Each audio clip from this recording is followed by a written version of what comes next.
for those of you who don't know me, my name's Alexandra. My FIDE is like 2050, and I'm here to learn today. We have a really nice community chat here, so hopefully behave. We are going to be doing a more educational stream. I'm also learning, so I'm not the expert here, but I thought it would be cool to do it together. Here's a poll if you guys want to participate. So basically, at the Pro Chess League, Hammer, you and Ludwig Hammer, gave me this book, Small Steps to Giant Improvement by Sam Shanklin, and I figured that I should, you know, look over it. Why not? Brisket, thank you for the 7-month streak. So that's what we're doing, and I thought it would be more fun if it was interactive, hence straw polls. And honestly, if you guys know me, then you'll know I basically will take any excuse for a straw poll. I don't know why, I just really like them. I guess I'm just curious what chat thinks, and I'm a people pleaser, and I need to know the numbers. Yeah, so make sure you're voting. I'm not going to show you guys the result just yet. But the question here is, should we take with the C pawn or the E pawn? Okay. Poll link. Here is the poll link. All right, guys, let me look at the results. Here's the link. So I'm curious why people think C takes D4. Okay, so we have 66% of people, majority, think C takes D4, and then 30% think E takes D4, and there's 2 brave people. I was reading Gazing Goat's comment at the same time as saying that, who think that both are fine. Yeah, okay, so the majority is correct, actually. I don't have any merch. You are supposed to take with the C pawn, and basically the reasoning that Sam Shanklin explains here is that since black has doubled pawns, you want to create a pawn majority on the king side of the board, because it would be a lot more difficult to create it on the king side. So that's why you take with the C pawn, with the idea that you're playing 5 pawns here versus 4, so you're more likely to create a pass pawn. And here he says that he forced the computer to resign because, of course, the computer didn't resign. The idea is that white's able to march his king over to the queen side, and black can't do the same because he's tied to the h2 pawn here. Bang, bang, bang, bang, bang, bang, bang, bang, bang, bang. Yeah, okay, so, white took with the h pawn. And so this is what Sam says. In the game, white recaptured on g5 with his h pawn, potentially worsening his ability to make a pass pawn on the king side. What do you think of his decision? Okay, so he wants to know if it's worth it taking on g5, and I would add not only... Yeah, and I would add that the reason why it makes it less likely to get a pass pawn is because he's doubling his pawn, which we know makes you less likely to get a pass pawn later on. No complaints here. Okay, well, let's look at the poll results. And 56% of you thought that this was incorrect, and 45 of you thought this was correct. Okay, interesting. I will say this is the first time so far that chat has been wrong. Obviously, it's also the second tactic, so, you know, it hasn't been that long. So, why is this the case? Well, let's see what he says about it. Okay. I'm studying also, so I'm going to read. This position is far from a pawn endgame. In fact, white is down in exchange and is playing for compensation. Yeah, so I guess before reading the solution, I should have taken some time to actually understand the position, which I didn't do. So I'll do it now before I read the rest of it. Looking at piece counts, yeah, white is definitely down in exchange. How are we doing pawn-wise? Pawns are equal. Okay, so we're just down in exchange here.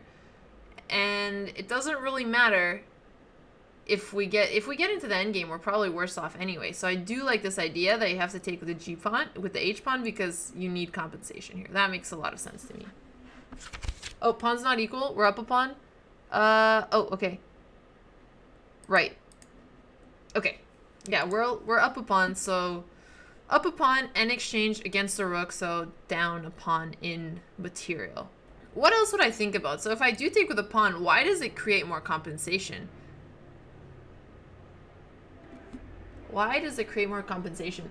Sko is asking about a grad school professor who told him not to learn chess because you won't have the proper mindset to play above an average level because you didn't develop it in your youth. I think he was talking from some type of insecurity of his, and he was just repeating what people generally think. And I think that kind of stereotype is hurtful for people who want to learn chess later on in their life, especially if you're constantly told that since you didn't start as a child, you'll never be able to be a decent player. So, no, I don't agree it's true, and I hope that you don't let that stop you.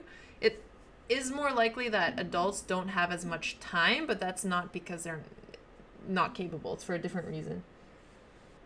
So take it and let's see. Okay, let me see what else Mr. Shanklin says. As a side with less brute force, he is not interested in trading pieces anyway. I agree, you don't exchange when you're down, as it would help black survive the assault. Dun dun dun! Those are some fighting words, Sam Shanklin. Nicholas, thank you so much for the 1,000 bits! Yes, you're allowed to vote whenever. Why don't we take with the bishop? That's what we're discussing, Yascom. White should be prioritizing his kingside attack and booting black's defensive pieces away from their post. Interestingly enough, the computer favors white in this position. But it's surprising for me, actually, because, well, most of white's pieces are here on the king side, so it's not super intuitive for me that white would be better here unless there's some kind of tactics going on.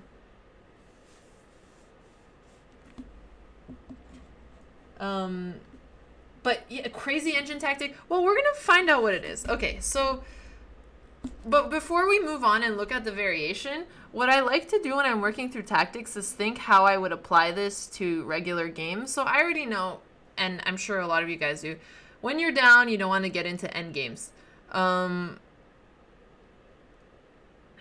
when else would this come up for me, honestly?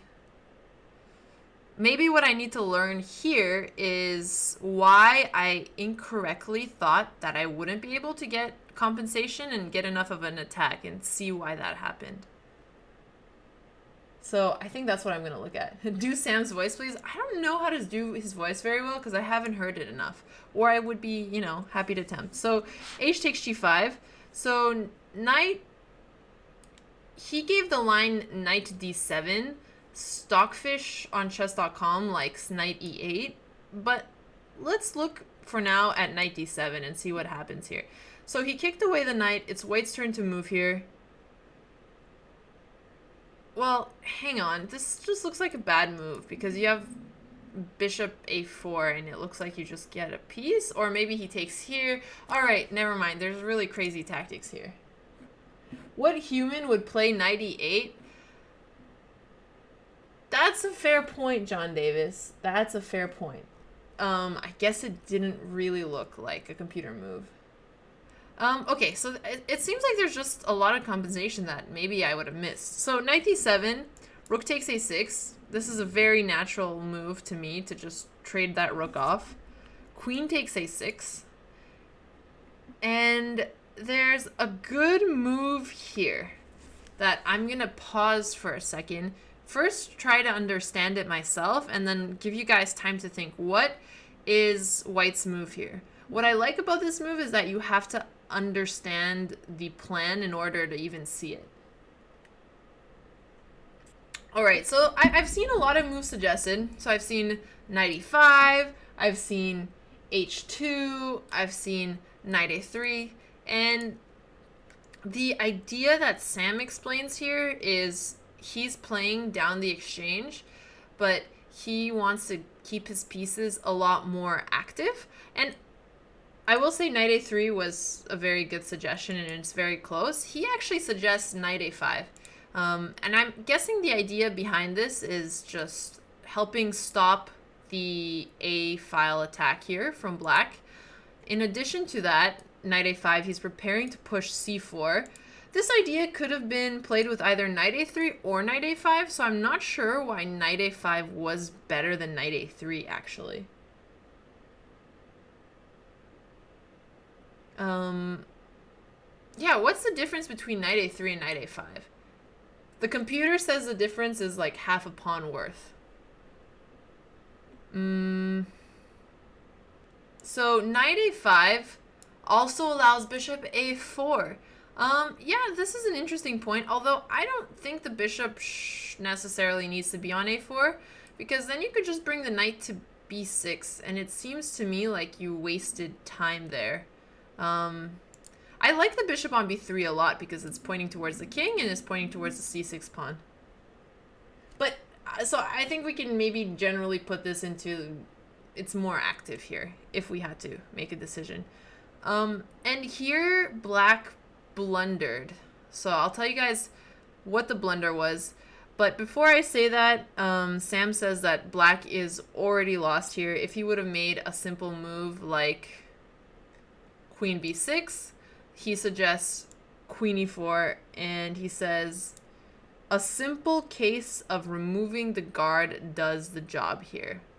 Removing the guard, is he talking about this pawn, or is he saying that he's attacking here? I mean, it looks like white is just gonna win material here, and black's king is very open.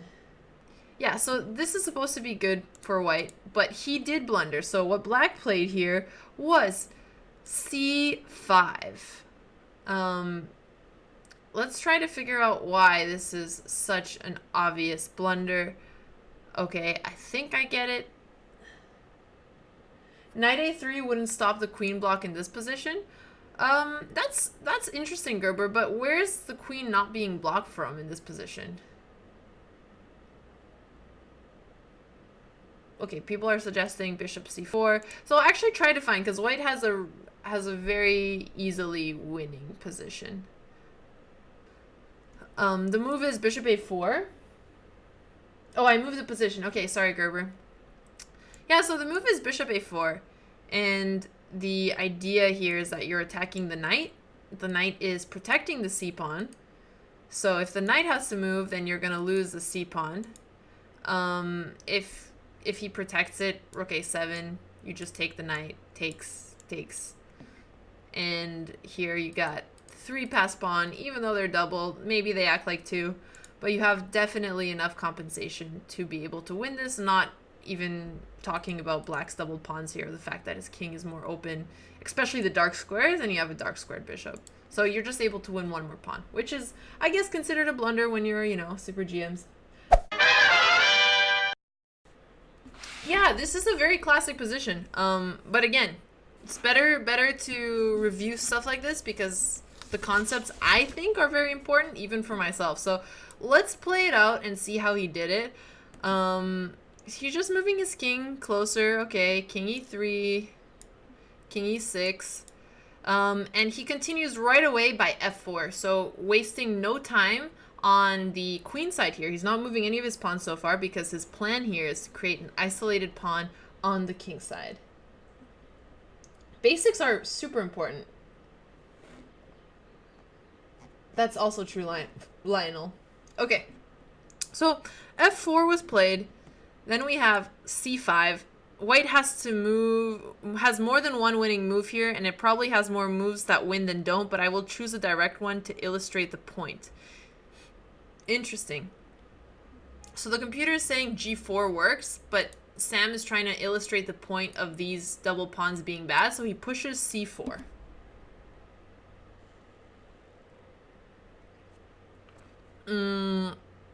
Okay, so c4. Black continues with c6. It looks like he's trying to get rid of this double pawns here. So g4, white continuing with what he was doing before. So white is just trying to create a break on the king side. And on the queen side, what is he trying to do here? Well, he's just trying to stop those annoying double pawns. Okay, so we have g4 that was played here. And here black plays b5. This is what we were expecting. I think b3 can be played automatically because you're not going to take back and you're not going to let this pawn stay here for free. If you do, please don't share in chat. I don't want to know. Okay, b3, a5. And how does he continue here? Well, there's a lot of moves that are winning, but he just keeps pushing them forward. e5 here, a4. I don't think white should move these pawns. To me, it seems like the pawns are just happy chilling and they don't have to move at all. So a4, okay, he plays king e4. Black is helpless. His queenside play accomplishes nothing, and white is breaking through in the center with his healthy majority. Dun dun dun. Sam, I feel like you could be an action writer. I'm digging it. Okay, 8 takes b3. You could take back. I would have probably just taken back, but he suggested f5. Computer says they're both same. It's just a difference in move order. f5, king e7, 8 takes b3, f6, which just gives you this pawn right away. So I'm curious why. But he doesn't even take it. Okay, I want to just see this through. King f4, king f7, g5, white wins. Period. Dun dun dun. No, Armand, don't do it. Don't do it. Humans on demand, like just start up stream and boom, you got someone. That's true. That's true. Humans on demand, some guy. Oh man. I don't know what, oh, the draft lottery, is that for the NFL? If we push e6, don't we get stuck? Yeah, so let's see. Yeah, why wasn't e6 played? I think e6 also wins. Okay, the computer likes all of them. Actually, you wouldn't just get stuck, but let's see. The main idea here is on the queen side, black has no way of breaking past these two pawns. So if he takes on c4, we have b takes c4, and then we're stopping both of the pawns. If he pushes b4, there's nothing left he can do. So black is stuck here on the king side, and the cool thing is we're threatening to take on f6 with 2 pawns, which would leave us with 2 pawns against 1 on the king side here, and that's easy to convert. So what happens if he takes? Let's say he takes on e5, king takes. Well, I think your king is coming towards d6 here, so maybe he plays king e7, and let's just do some computer moves. You just keep pushing the pawn. Let's see. G6 is going to give you a pass pawn. What else are you going to do? Move your king over? Well, then you're going to create a pass pawn on the queen side. So, this is a story of a pawn who became a queen and destroyed the whole board. That sounds very scary, honestly. But, okay. So, once again, he takes, and, yeah, we're just going to say that the human wins. You're right. Excuse me. Yeah, I mean, if you're Ben Feingold, you know never to play f6. But if you're not Ben Feingold, then you gotta think about this and not just say your tagline over and over. Never play x6. Rah! So, tell us the answer, please. Okay, well, f6 was a drumroll. The audience is right. It was a bad move. And the way Sam describes it is, before advancing a pawn, one should always consider what the best square for each of the pieces is. Be cautious of closing lines or filling squares needed for your pieces. Don't restrain your own forces without good reason. Wow, Sam, that's really deep. Don't restrain this little bishop unless you have a good reason. So the argument is that f6 is not a good enough reason to block your bishop. Very fun. Feingold was right all along. I know Feingold was very accurate when it comes here. The bishop just wanted to live out its dream of being a pawn. I mean, he is going to live it out in the game. So what Sam says here is that black was facing a lot of pressure. So queen takes d7 is a threat because after bishop takes d7, the e pawn is hanging. It's attacked by both the knight and the bishop. So black panicked, and I probably would have pushed f6 too. I have a really bad habit of freaking out under time pressure and creating a positional weakness. But f6 was not the correct move. No, it wasn't Feingold's game, but good guess.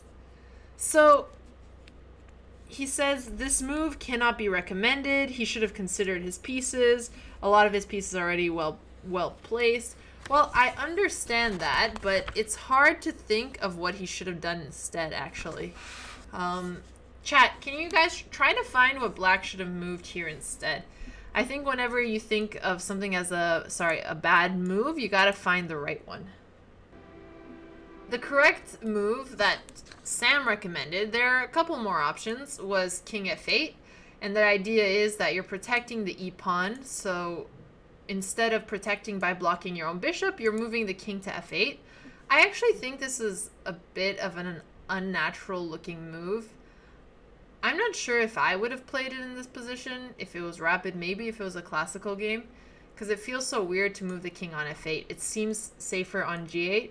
But that being said, there's really no immediate risks of playing your king to f8. And at least you get to keep your bishop on the long diagonal, and you're fine if he takes on d7. All right.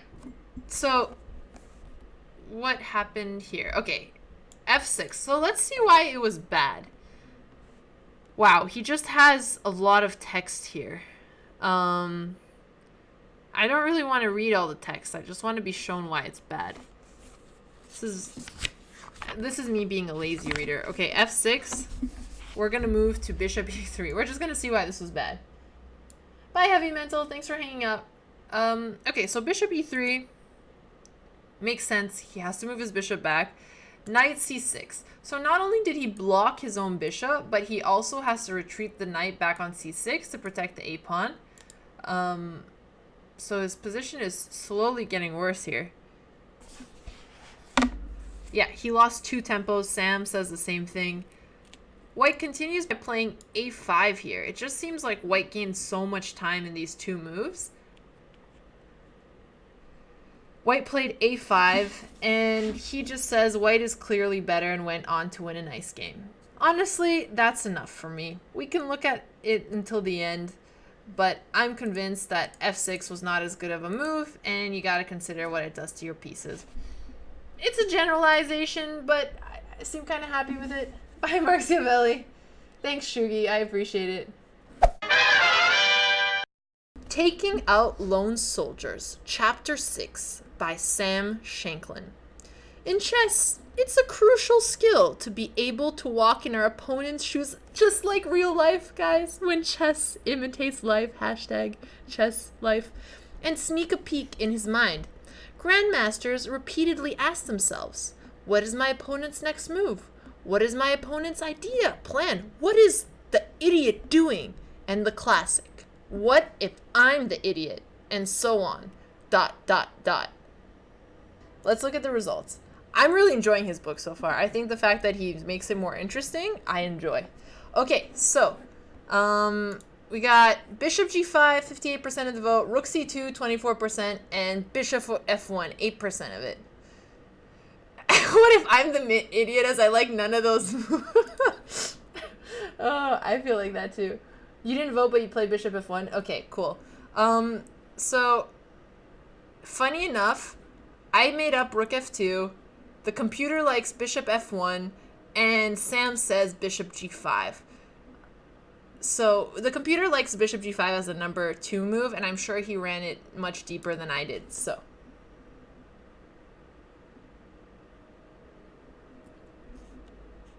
bishop g5 crew. Yeah, you guys did very well. I made up the move that you chose. That's good. That's good. So let's see what he says. If a pawn in your opponent's position is well placed and would hate moving forward, it should inspire you to compel him to do just that. Okay, so I'm guessing here he's talking about the a4 pawn, and it looks like it's in a bad position, and he wants to tempt his opponent into playing it better. Or maybe he's talking about this one. Yeah, he's talking about this one because we played bishop g5. Smart one, Botez. Why am I looking at the wrong side? I don't know. We're learning. This is fine. Okay, so the pawn on h4 does look really disgusting, which makes sense that the position, that the idea here is to play bishop g5, because then you're going to put it on a more awkward square, or at least tempt him to do that. Yes, bishop g5 induces a3. Very funny. Not a3, h3. Yeah, bishop g5 clearly makes him be like, well, if he's attacking on the king, I might as well attack on the queen side and mix things up. There's some logic there, Slumka. Some logic there. Okay. In chapter 1, we discussed that a pawn might wish it could take a step backwards if it is more vulnerable. Well, yeah, I wish I could put my pawn back on h5 here. Equally, there are plenty of cases where we might wish to compel, it sounds like we're in Harry Potter, our opponent's pawn to advance for the same reason. Wingardium Leviosa, and then he plays h3. The basic case of wanting to draw an opponent's pawn forward is when you think you can win the pawn. Okay. Okay. Compel, expel, yeah, we got it. He being black. So h3, and the interesting thing here is that white can just take. Would you take or would you push? Or would you take with the knight? So take the pawn with anything. Guys, the computer is tripping right now. Hang on. The computer really beat me up today, so I am gonna just comment on one thing. The computer is suggesting two lines that are the same. Look at this. Knight takes h3 twice. Twice! Get it together, Stockfish. I think Stockfish is shy in front of an audience. I don't understand what he's doing here, but we're gonna remove him. See, even computers make mistakes. Feel much better now. Just kidding. That g4 is good as well. So I tricked you. Both work. But he played g4. Wow, I'm like one of those annoying high school teachers. g4, knight h7, and the answer is there is no right answer. Bishop e3. We don't want to trade the bishop pair. Hammer wouldn't enjoy that. So bishop e3. How would you continue here as black? I actually like what black tried to do here because he has to try something like this. Stop tricking me. I'm sorry, Z Nation. Oh, my little sister texted. F5? Yep, exactly. F5. If you guys have played the King's Indian before or against it, you know that moves like this are super common. F5. Even if you're down a pawn, you're trying to get some type of compensation, and if you can open up the king side, that's a lot better. Okay, so F5. Knight takes h3. We finally take the pawn back. And let's just see how this game finishes out. So f takes g4, f takes g4, b5, knight f2. Makes sense. The knight wasn't well placed on h3. It's coming back to f2. b5, b4. You don't defend it. You just allow it and move your knight back. It's really hard for black to make progress once he gets his pawn here, which is actually something we saw. So this was what the game went like. White just moved back. White's protecting. Eventually, black pushed. Whoops. He didn't have to push. What else could he have done? He could have waited if he wanted to. I don't know, say king h7 or something. But then white starts doubling the rooks on the c file.